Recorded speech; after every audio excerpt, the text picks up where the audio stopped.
اللہ نے ان پر تباہی ڈال دی اور کافروں کے لیے بھی اسی جیسی سزائیں ہیں۔ یہ اللہ کا وعدہ تھا کافروں کے ساتھ کہ تمہارے لیے بھی ایسی ہی سزائیں ہیں۔ کا ہے جو کچھ آسمانوں اور زمین میں ہے، کہہ دیجئے اللہ کا ہے، اس نے اپنے آپ پر رحم کرنا لکھ دیا ہے، یقیناً وہ تمہیں قیامت کے دن کی طرف لے جا کر ضرور جمع کرے گا جس میں کوئی شک نہیں۔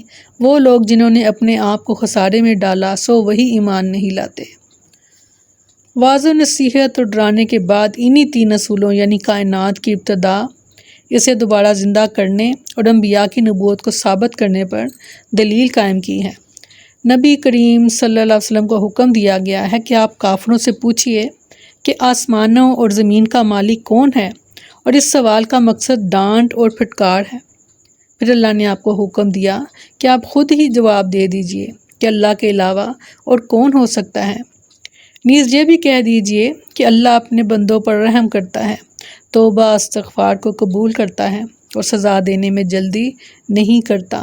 اسی صفت رحمت کا تقاضا ہے کہ اللہ انہیں دنیا میں مہلت دے گا اور انہیں بالکل ختم نہیں کرے گا، لیکن قیامت کے دن ان سب کو اکٹھا کرے گا اور ان کے کرتوتوں پر ان کا محاسبہ بھی کرے گا۔ سورۃ سبا میں فرمایا، کہہ دیجئے پکارا ان کو جنہیں تم نے اللہ کے سوا گمان کر رکھا ہے، وہ نہ آسمانوں میں ذرہ برابر کے مالک ہیں اور نہ ہی زمین میں، اور نہ ان کا ان دونوں میں کوئی حصہ ہے، اور نہ ہی ان میں سے کوئی اس کا مددگار ہے۔ سورۃ مومنون میں فرمایا، کہہ دیجئے زمین اور اس میں جو کچھ بھی ہے کس کا ہے، کہ اگر تم جانتے ہو ضرور کہیں گے کہ اللہ کا۔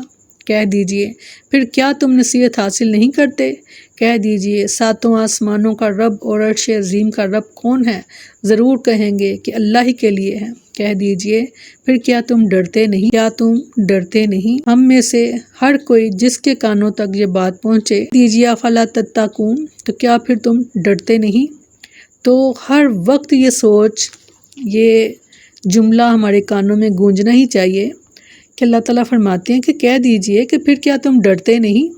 کہ جب بھی کسی غلط کام کا ذہن میں خیال آئے تو اللہ تعالیٰ کا اس بات کا بھی ذہن میں ہمارے آئے کہ اللہ تعالیٰ خود فرما رہے ہیں کہ کیا تم ڈرتے نہیں؟ اللہ ہم ڈرتے ہیں، ہم تیری محبت سے بھی ڈرتے ہیں اللہ، کہ کہیں یہ محبت کو ہم حق نہ ادا کر سکے تو اللہ ہم کیا کریں گے؟ اللہ اپنے آپ سے ڈراتا ہے، اللہ تیرے خوف سے بھی ڈرتے ہیں، معاف فرما، ہمارے گناہوں کو معاف فرما۔ ذہن میں رکھا کریں بار بار اس چیز کو، کہہ دیجئے پھر کیا تم ڈرتے نہیں؟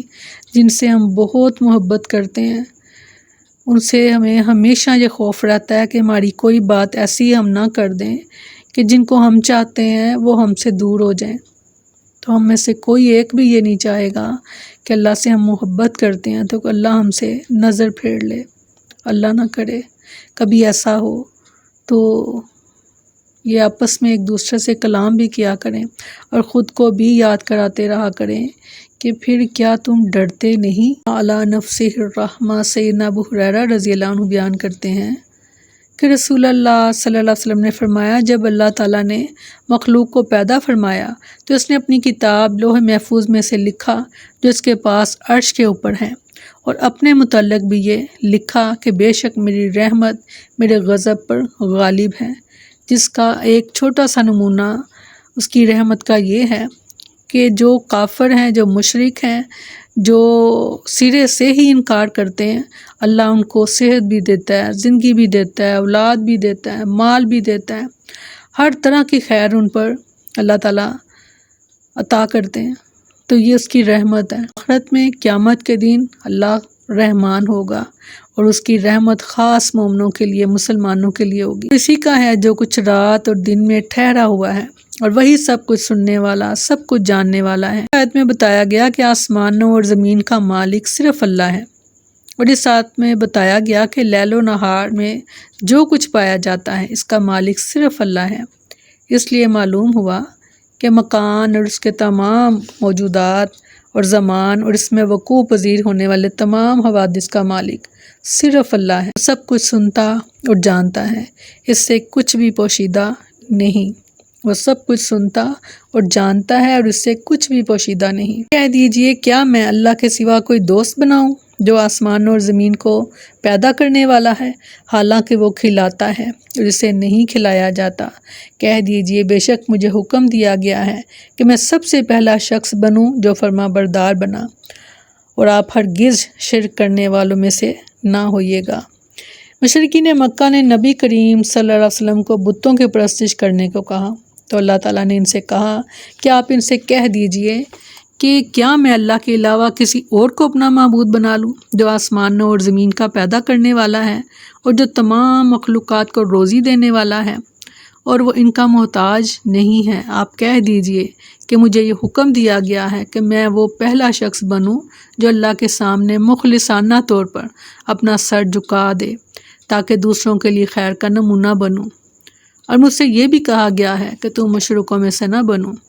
اور آپ یہ بھی کہہ دیجئے کہ اگر میں نے اپنے رب کی نافرمانی کی تو قیامت کا دن کا عذاب مجھے خائف کر رہا ہے، اور اس سے جو آدمی اس دن بچا لیا جائے گا گویا کہ اللہ نے اس پر رحم کر دیا، اور یہی سب سے بڑی کامیابی ہے۔ اللہ ہمیں ان کامیاب لوگوں میں شامل فرمائے، آمین ثم آمین۔ میں فرمایا کہہ دیجئے پھر کیا تم مجھے غیر اللہ کے بارے میں حکم دیتے ہو کہ میں ان کی عبادت کروں؟ اے جاہلو، وَهُوَ يُطْعِمُ وَلَا يُطْعَمُ، یعنی وہ اپنی ساری مخلوق کو تو رزق عطا فرماتا ہے مگر وہ خود اپنے بندوں کا قطعاً محتاج نہیں، جیسا کہ ارشاد فرمایا سورہ ذاریات میں، اور میں نے جنوں اور انسانوں کو پیدا نہیں کیا مگر اس لیے کہ وہ میری عبادت کریں، نہ میں ان سے کوئی رزق چاہتا ہوں اور نہ یہ چاہتا ہوں کہ وہ مجھے کھلائیں، بے شک اللہ ہی بے حد رزق دینے والا، طاقت والا، نہایت مضبوط ہے۔ بے شک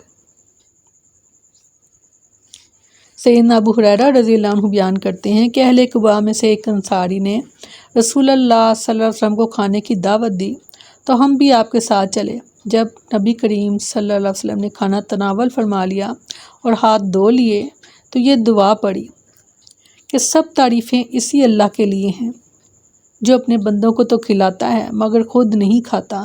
اس نے ہم پر احسان فرمایا کہ ہمیں ہدایت سے نوازا اور کھلایا اور پلایا اور ہر اچھی نعمت سے سرفراز فرمایا۔ سب تعریف اللہ ہی کے لیے ہے جس کو کبھی خیر بات نہیں کہا جا سکتا، نہ اس کا بدلہ دیا جا سکتا ہے اور نہ ہی ناشکری کی جا سکتی ہے اور نہ بے نیازی اختیار کی جا سکتی ہے۔ سب تعریف اس اللہ کے لیے ہے جس نے ہمیں کھانا کھلایا، پانی پلایا اور زیت تم کرنے کو لباس عطا فرمایا، اور ہمیں گمراہی سے نکال کر ہدایت سے نوازا، اور ہمیں اندھے پن سے محفوظ فرما کر ایمان کی بینائی سے نوازا، اور اپنی بہت سی مخلوق کے مقابلے میں ہمیں شرف و فضل سے سرفراز فرمایا۔ ہر طرح کی تعریف اللہ ہی کی ذات کے لیے ہے جو تمام جہانوں کا رب ہے۔ سبحان اللہ، کس قدر خوبصورت دعا۔ اللہ تعالیٰ ہمیں ان باتوں پر، ان سنتوں پر، ان حدیثوں پر عمل کرنے کی توفیق عطا فرمائے، آمین ثم آمین۔ سبحانک اللہم و بحمدک، نشہد ان لا الہ الا انت، نستغفرک و نتوب الیک۔ سبحان ربک رب العزت عما یصفون وسلام علی المرسلین والحمد للہ رب العالمین۔ السلام علیکم ورحمۃ اللہ وبرکاتہ۔